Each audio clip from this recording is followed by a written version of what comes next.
The village priestess wasn't known for making social visits, but one evening, as the sun was setting, David and Maria found her standing outside their house. Her expression was grave, her eyes dark with worry. "I've come to warn you," she said without preamble, her voice low and urgent. "Madam Josephine has taken the next step. She has gone to someone powerful. She's no longer trying to win you over with money, David. She's using magic now. Dark magic." David felt a chill run down his spine. "What do you mean?" The priestess looked him squarely in the eye. "She's summoned something old, a spirit that can bend your will to hers. If she succeeds, you will no longer have control over your own actions." Maria gasped, her hand flying to her mouth. "Is there any way to stop it?" The priestess nodded slowly. "There is, but it won't be easy. You must stay strong, David. You must resist her influence at all costs. And you must stay away from her. The more time you spend near her, the weaker you'll become." David clenched his fists, a sense of dread settling in his chest. "What can we do?" The priestess handed him another small pouch of herbs. "Burn these every night as before. But this time you must also pray. Pray for strength, for protection. And whatever happens, don't let her near you." David took the pouch, his mind reeling. The battle was no longer just about resisting Madam Josephine's wealth or influence. It was about resisting something far more dangerous, something that threatened to strip him of his very will. As the priestess left, David and Maria stood together in the fading light, the weight of the situation pressing down on them. The fight had just become much more real, and they had no choice but to face it head-on. The days that followed were filled with an unbearable tension. David's life had become a battleground, where every decision, every interaction felt like a test of his will. He couldn't stop thinking about the priestess' warning. Madam Josephine had summoned a dark spirit, and now, resisting her influence was no longer just a matter of willpower. It was a matter of survival. David did everything the priestess had instructed. Each night, he burned the herbs, their bitter scent filling the house, as he and Maria prayed for strength. But even with the rituals, the feeling of being watched, of something dark lingering just out of sight, never left him. The air felt heavier, the nights colder, and no matter how hard he tried, he couldn't shake the creeping sense of dread. At work, things grew worse. Every time David glanced in the rearview mirror while driving Madam Josephine, her eyes were locked on him. There was something different about her now. Her once soft, almost playful demeanor had hardened. There was a coldness to her smile, a hunger in her gaze that made his skin crawl. One afternoon, as he drove her through the bustling streets of the village, she broke the silence. "You look tired, David," she said, her voice low and smooth. "You haven't been sleeping well, have you?" David kept his eyes on the road, refusing to meet her gaze. "I'm fine, Madam Josephine." She let out a soft, knowing laugh. "You don't have to pretend with me, David. I can see it. I can feel it. You're struggling." His hands tightened on the steering wheel. "I'm not struggling. I'm just focused."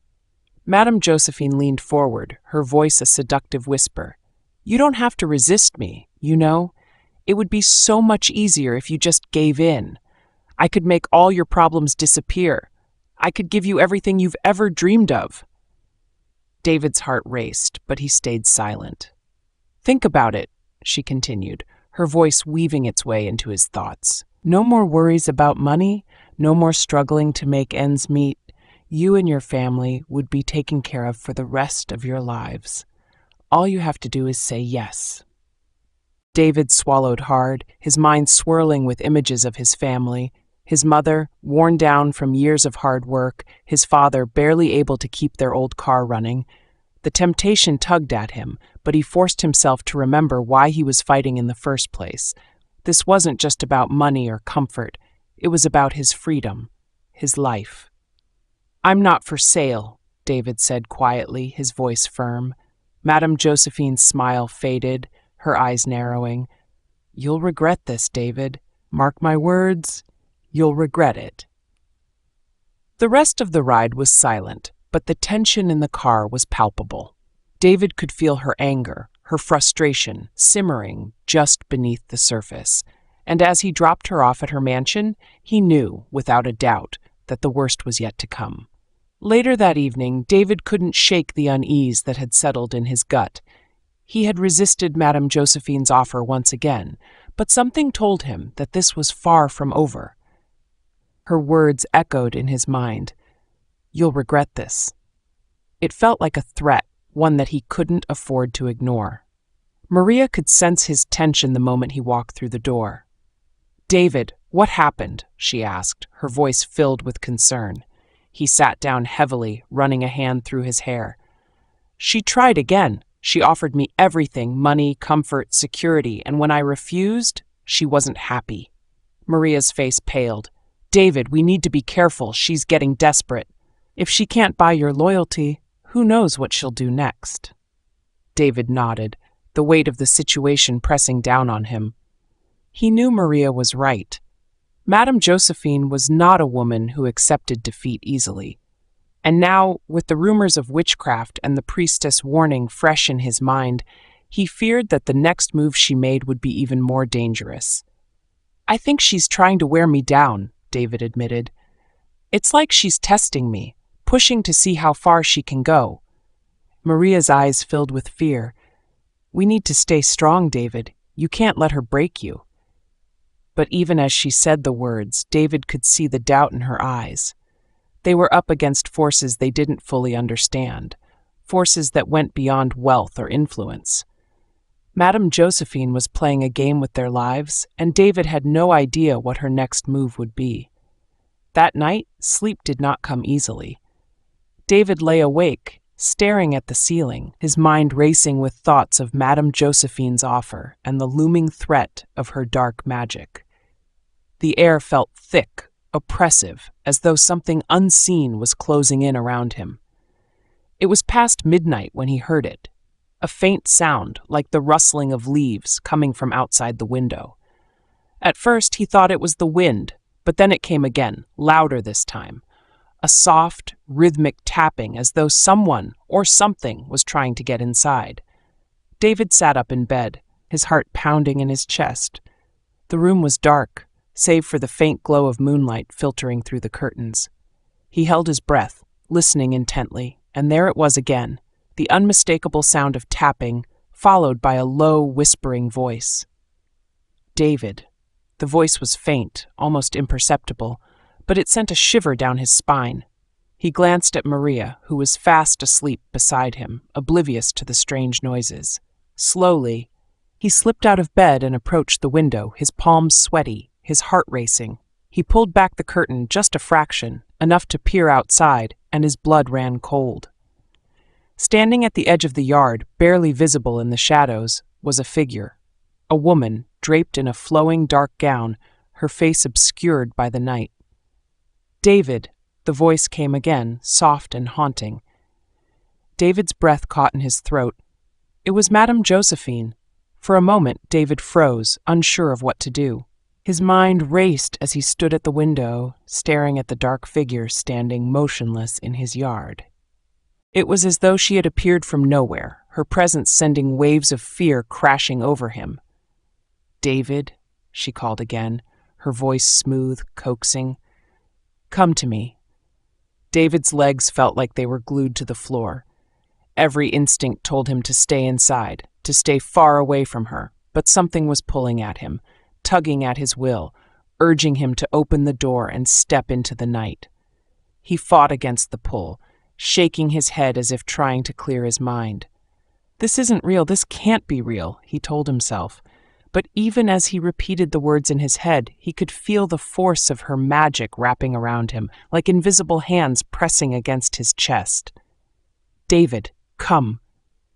Her voice was stronger now, more insistent, and before he knew what he was doing, his hand was on the doorknob, turning it slowly. The door creaked open, and the cool night air rushed in, sending a chill down his spine.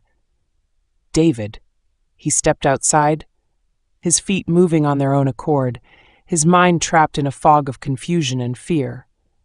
The figure in the yard stood still, waiting for him, her face hidden in shadow. But just as he was about to take another step, a voice cut through the fog. "David!" Maria's voice, sharp and panicked, snapped him back to reality. He stopped in his tracks, blinking in confusion. She was standing in the doorway, her eyes wide with fear. "What are you doing?" she cried, rushing to his side and grabbing his arm. "You can't go out there!" David looked back at the yard, but the figure was gone. The shadows had swallowed her whole, leaving nothing but the rustling of the trees and the soft whisper of the wind. David stood frozen at the doorway, his heart pounding in his chest. The weight of the night's events pressed down on him, and Maria's trembling grip on his arm anchored him to reality. Madam Josephine was playing a dangerous game, and he had come dangerously close to losing. "David, we can't keep doing this," Maria said softly, pulling him back inside. Her eyes glistened with fear and frustration. "She won't stop until she has you." He nodded, feeling the gravity of the situation sinking in. Madam Josephine had crossed a line, and now her desperation had spiraled into something far more sinister than he ever could have imagined. The rituals and warnings were no longer enough. They had to find a way to end this once and for all. The next morning, David made a decision. He sought out the priestess again, explaining what had happened during the night. She listened intently, her brow furrowing in concern. "She's growing more powerful," the priestess warned, "but her power is rooted in your fear and hesitation. The more you resist, the stronger her influence becomes." David clenched his fists. "What can I do? How can I stop her?" The priestess paused for a long moment before speaking. "You must confront her, David. You must face her directly, without fear, and make her understand that you are not hers to control. Only then will she lose her grip on you." The thought of confronting Madam Josephine sent a chill down his spine, but deep down, David knew there was no other way. She had to be stopped. But now he would have to face the full force of her dark power to break free once and for all. You won't want to miss what unfolds in Part 5 of this thrilling tale. Brace yourself for more drama, suspense, and unexpected twists. Like and subscribe to our channel so you'll be the first to know when Part 5 is out. Follow this page or subscribe to this channel for more stories.